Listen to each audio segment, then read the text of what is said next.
ഇപ്പോൾ CPIM സംസ്ഥാന secretary MP Govindan master മാധ്യമങ്ങളെ കാണുന്നു. തത്സമയം കേരളത്തിലെ ഇടതുപക്ഷ ജനാധിപത്യ മുന്നണി ഗവൺമെന്റ് കണ്ടത് നമുക്കറിയുന്നത് പോലെ 5580 കോടി ഇതിനു വേണ്ടി നൽകിയത് കേരള ഗവൺമെന്റാണ്. കിഫ്ബി വഴിയാണ് നമ്മളത് നൽകിയത്. യഥാർത്ഥത്തിൽ ഈ 5580 കോടി നൽകിയപ്പോൾ ഇതിനെ കേരളത്തിന്റെ കടമെടുപ്പ് പരിധിയിൽ നിന്ന് കേന്ദ്രം വെട്ടിക്കുറച്ചു. രണ്ടും ചേരുമ്പോൾ കേരളത്തിന് വന്ന ബാധ്യത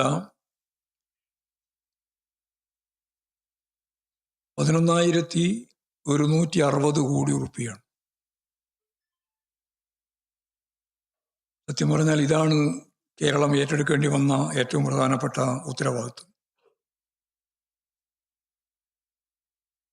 കേരളം ചെലവാക്കിയ ഈ പണത്തിന് തിരിച്ചടവില്ല. കേന്ദ്രം ചെലവാക്കാൻ പോകുന്ന പണം മുഴുവൻ പലിശ സഹിതം ടോളായി തിരിച്ചു പിടിക്കുകയും ചെയ്യും. ഇപ്പോൾ കേരളം പൊതുവെ നമ്മുടെ വികസനവുമായി ബന്ധപ്പെട്ടാണ് യഥാർത്ഥത്തിൽ ഈ പണം ചെലവഴിച്ചത് എന്നർത്ഥം.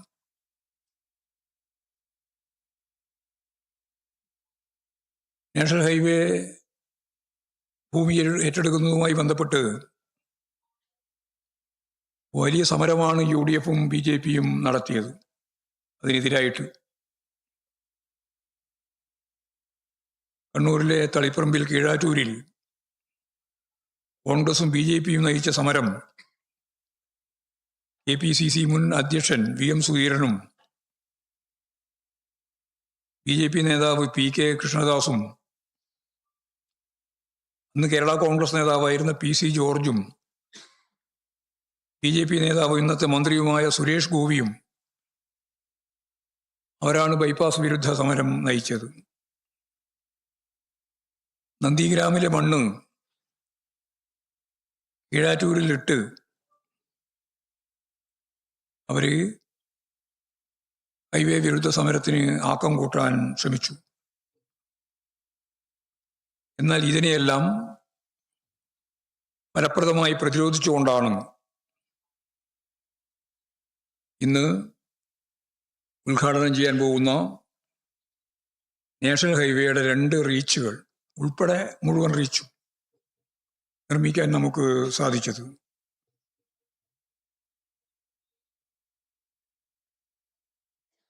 ഞങ്ങൾ ഈ സംബന്ധിച്ച് ആലോചിച്ചപ്പോൾ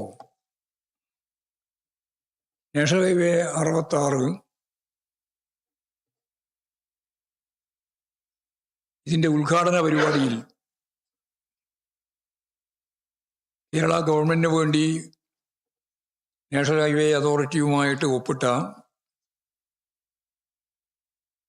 പൊതുമരാമത്ത് വകുപ്പിനെ പൂർണ്ണമായിട്ടും ഒഴിവാക്കിയിരിക്കുകയാണ്. വളരെ വിചിത്രമായ ഒരു കാര്യമായിരുന്നു അത് എന്ന് കാണാൻ കഴിയും. പൊതുമരാമത്ത് വകുപ്പ് മന്ത്രിയുടെ മണ്ഡലത്തിലൂടെയാണ് ഈ രണ്ടാമത്തെ ഉദ്ഘാടനം ചെയ്യുന്ന റീച്ച് കടന്നു പോകുന്നത്. രാമനാട്ടുകര അവിടെയാണ്, ആ മണ്ഡലത്തിലാണ്, ബേപ്പൂർ മണ്ഡലത്തിൽ. എന്നിട്ടും അദ്ദേഹത്തെ ഈ പരിപാടിയുടെ ഭാഗമായി ക്ഷണിച്ചില്ല എന്നുള്ളത് വ്യക്തിപരമായ പ്രശ്നമല്ല, കേരളത്തോടെടുക്കുന്ന BJP ഗവൺമെന്റിന്റെ രാഷ്ട്രീയമായ പകപോക്കലാണ്. ഈ സന്ദർഭത്തിൽ അവിടെ ഈ 2 റീച്ചിലും ഒരു ജനകീയ ഉത്സവം പോലെ ഈ സമയത്ത് ഈ 1 മണിക്ക് മന്ത്രിയും MLAയും ജനങ്ങളും എല്ലാം ചേർന്ന് പൊതുജനങ്ങളെല്ലാം അണിനിരത്തി ഒരു ആഘോഷ പരിപാടി, റോഡ് ഷോ ഉൾപ്പെടെ സംഘടിപ്പിക്കുക എന്നത് ഇപ്പോഴവിടെ ജനങ്ങൾ മുൻകൈയെടുത്ത് കൈകാര്യം ചെയ്യുന്നുണ്ട് എന്നാണ് ഇപ്പോൾ മനസ്സിലാക്കാൻ കഴിഞ്ഞിട്ടുള്ളത്. തീർച്ചയായും അത്തരമൊരു പരിപാടി അവിടെ ഒരു ജനകീയ ഉത്സവം പോലെ സംഘടിപ്പിക്കുന്നത് നല്ലത് തന്നെയാണ്. ഈ ഒന്നാമത്തെ റീച്ച് യഥാർത്ഥത്തിൽ കേരളത്തിൻ്റെ ഒരു അടയാളപ്പെടുത്തൽ കൂടി അതിലുണ്ട്. ഒരാളെങ്കിൽ ലേബർ കോൺട്രാക്ട് സൊസൈറ്റിയാണ് കലപ്പാടി മുതൽ കാസർഗോഡിൻ്റെ ഒരു ഭാഗം വരെയുള്ള 39 കിലോമീറ്റർ ദൂരം റോഡ് നിർമ്മിച്ചത്. 1.5 കൊല്ലം മുമ്പ് തന്നെ അത് പൂർത്തിയാക്കുകയും ചെയ്തിട്ടുള്ളതാണ്. നാഷണൽ ഹൈവേ അതോറിറ്റി അവർക്ക് പ്രത്യേകമായ അവാർഡുകൾ നൽകുകയും ചെയ്തിട്ടുള്ളതാണ്. അപ്പോൾ ആ റീച്ച് ഉൾപ്പെടെ ഇന്നിപ്പോൾ ഉദ്ഘാടനം ചെയ്യുന്ന 2 റീച്ചിലും പൊതുജനങ്ങളും ജനപ്രതിനിധികളും മന്ത്രിയും എല്ലാം പങ്കെടുക്കുന്ന ആഘോഷ പരിപാടിയും റോഡ് ഷോയും സംഘടിപ്പിക്കും എന്നും ഈ സന്ദർഭത്തിൽ ഞാൻ അറിയിക്കുകയാണ്. ഇതിൻ്റെ വേറൊരു പ്രധാനപ്പെട്ട കാര്യം, വകുപ്പ് മന്ത്രിയെ അറിയിക്കാതെ അതിൽ പങ്കെടുക്കുന്നത് BJPയുടെ അധ്യക്ഷനായിട്ടുള്ള രാജീവ് ചന്ദ്രശേഖരനാണ്. രാജീവ് ചന്ദ്രശേഖരനെ ഏത് പ്രോട്ടോകോൾ അനുസരിച്ചാണ് അതിൽ പങ്കെടുപ്പിക്കുന്നത്? അപ്പോൾ എന്തും ചെയ്യാൻ ഞങ്ങൾക്ക് അവകാശമുണ്ട്. ഒരു ഫാസിസ്റ്റ് പ്രവണത ഉൾക്കൊള്ളുന്ന ഒരു സംവിധാനത്തിൻ്റെ ഭാഗമായിട്ടുള്ള കാര്യമാണ് ഇതിൻ്റെ ഭാഗമായിട്ട് കാണാൻ സാധിക്കും. ഇത് കേരളം ആഗ്രഹിക്കുന്ന ഏറ്റവും പ്രധാനപ്പെട്ട ഒരു പരിപാടിയാണ് എന്നുള്ളതുകൊണ്ട് ഇതിൻ്റെ രാഷ്ട്രീയ ഉള്ളടക്കം പക്ഷപാതപരമായ രീതിയിലാണ് എന്ന കാര്യം ചൂണ്ടിക്കാണിച്ച് തന്നെ ജനങ്ങളോടൊപ്പം ചേർന്ന് ഈ ആഘോഷ പരിപാടി വിജയിപ്പിക്കുക എന്നുള്ളത് ഈ 2 റീച്ചിലും ഒരു ഭാഗത്ത് CH കുഞ്ഞമ്പു MLA ഉൾപ്പെടെയുള്ള നേതാക്കൾ കാസർഗോഡ് പരിപാടിയിലും ഇവിടെ കോഴിക്കോട് പരിപാടിയുടെ ഭാഗമായിട്ട് റിയാസ് ഉൾപ്പെടെയുള്ള നേതാക്കളും പങ്കെടുക്കുമെന്ന് തന്നെയാണ് കാണുന്നത്. അതാണ് ഒരു പ്രധാനപ്പെട്ട കാര്യം എന്ന രീതിയിൽ പറയാനുള്ളത്. മറ്റൊരു മരുമകനും മോനും നോക്കിയിരുന്നല്ലോ കാര്യം. മരുമകനായതുകൊണ്ടാണോ PWD മിനിസ്റ്റർ ആകുന്നത്? മരുമകനായതുകൊണ്ടാണോ നാഷണൽ ഹൈവേ അതോറിറ്റി ഒപ്പിടുമ്പോൾ കേരളത്തിന് വേണ്ടി ഒപ്പിടുന്നത് ഈ വകുപ്പാകുന്നത്? വകുപ്പാണ് പ്രശ്നം. നമുക്ക് സാധാരണ രീതിയിൽ ചെയ്യേണ്ട കാര്യം എന്തെങ്കിലും വെറുതെ വേണ്ടാതെ തോന്നിയ ദിവസം ചോദ്യം ചോദിക്കുക എന്ന് മാത്രമേ ഉള്ളൂ അർത്ഥം.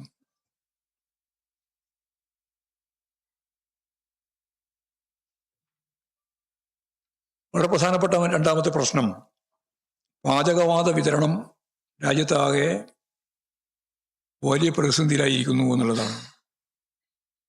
ഹോട്ടലുകളിലും വീടുകളിലും ക്ഷാമം ബാധിച്ചിരിക്കുകയാണ്. ഇന്ന് മാധ്യമങ്ങൾ പറഞ്ഞതുപോലെ യുദ്ധം അടുക്കളയെ പോലും ബാധിച്ചിട്ടുണ്ട്. കേന്ദ്ര ഗവൺമെൻറ് ഇത്തരമൊരു സാഹചര്യത്തെ മുൻകൂട്ടി മനസ്സിലാക്കി ആവശ്യമായ നിലപാടുകൾ സ്വീകരിക്കുന്നതിൽ വലിയ വീഴ്ചയാണ് സംഭവിച്ചിട്ടുള്ളത്.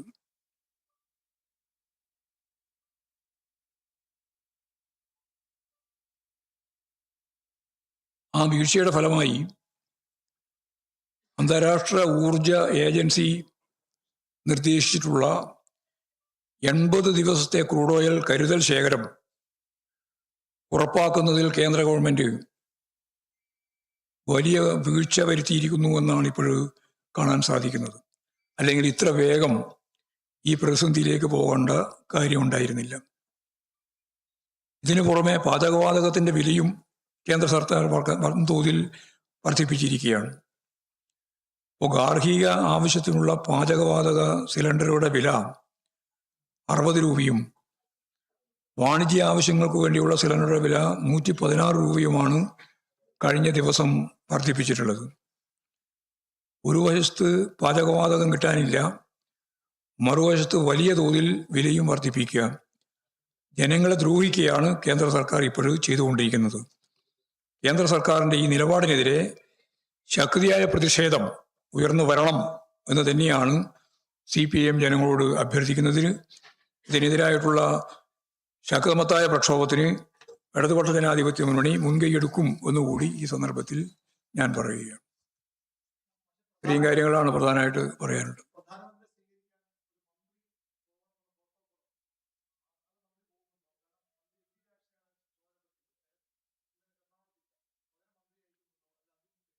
ഇല്ല ബഹിഷ്കരിക്കുന്നില്ല. ബഹിഷ്കരണമൊന്നും ഇതിൻ്റെ ഭാഗമായിട്ട് വരുന്നില്ല.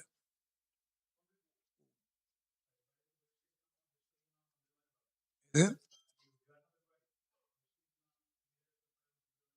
അല്ല, ഞങ്ങളിപ്പോൾ ഇത് കേന്ദ്ര ഗവൺമെൻറ്റിൻ്റെ പരിപാടിൻ്റെ ഭാഗമായിട്ട് സംസ്ഥാനം കൂടി ചേർന്ന് നടത്തുന്നതല്ലേ. കേരളത്തെ സംബന്ധിച്ചിടത്തോളം ദേശീയപാത വളരെ പ്രധാനപ്പെട്ട ഒരു വികസന പാതയാണ്. ആ പാത പ്രാവർത്തികമാക്കുന്നതിൽ ഏറ്റവും ശ്രദ്ധേയമായ ഒരു ജോലി നിർവഹിച്ച ഗവൺമെൻറ്റാണ് കേരളത്തിലെ ഗവൺമെൻറ്. അതിൽ രാഷ്ട്രീയം കണ്ടുകൊണ്ട് നിലപാട് സ്വീകരിക്കുകയാണ് അവർ ചെയ്യുന്നത്. ഞങ്ങളെ സംബന്ധിച്ചിടത്തോളം ഇത് ഉദ്ഘാടനം ചെയ്യേണ്ടത് തന്നെയാണ്. പക്ഷേ രാഷ്ട്രീയ പകപോക്കൽ നടത്തുന്ന നിലപാട് മാന്യമായ നിലയല്ല. അതുകൊണ്ട് അതത് രണ്ട് മേഖലയിലും എവിടെയൊക്കെയാണോ ഈ ഉദ്ഘാടനം ചെയ്യുന്നത് ആ രണ്ട് സ്ഥലത്തും ജനകീയ ഉത്സവം പോലെ ഉദ്ഘാടന പരിപാടി അവിടെ തന്നെ ഏറ്റെടുത്ത് നടക്കും. അതാ കാര്യം.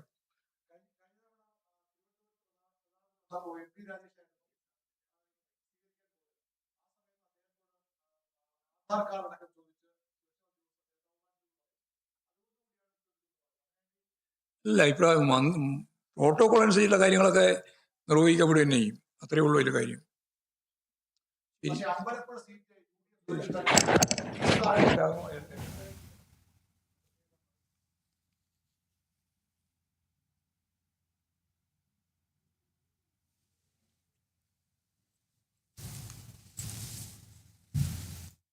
വി ഗോവിന്ദൻ മാസ്റ്റർ മാധ്യമങ്ങളെ കാണുകയായിരുന്നു. ദേശീയപാത ഉദ്ഘാടനത്തിൽ നിന്നും പൊതുമരാമത്ത് വകുപ്പ് മന്ത്രിയെ ഒഴിവാക്കിയതിൽ അദ്ദേഹം പ്രതികരിക്കുകയുണ്ടായി. മന്ത്രി മുഹമ്മദ് റിയാസിനെ ഒഴിവാക്കിയ കേന്ദ്രത്തിലെ നടപടി വിചിത്രമായ നടപടിയാണ് എന്നതാണ് അദ്ദേഹം പറയുന്നത്. മുഹമ്മദ് റിയാസിനെ ക്ഷണിക്കാത്തത് രാഷ്ട്രീയ പകപോക്കലാണ് എന്ന് അദ്ദേഹം പറഞ്ഞു. ദേശീയപാത നിർമ്മാണത്തിൽ സർക്കാരിനും പങ്കുണ്ട് എന്നും കിഫ്ബി വഴി 5580 കോടി രൂപ നൽകിയിട്ടുണ്ട് എന്നടക്കമുള്ള കാര്യങ്ങളാണ് അദ്ദേഹം എം വി ഗോവിന്ദൻ മാസ്റ്റർ പറഞ്ഞത്.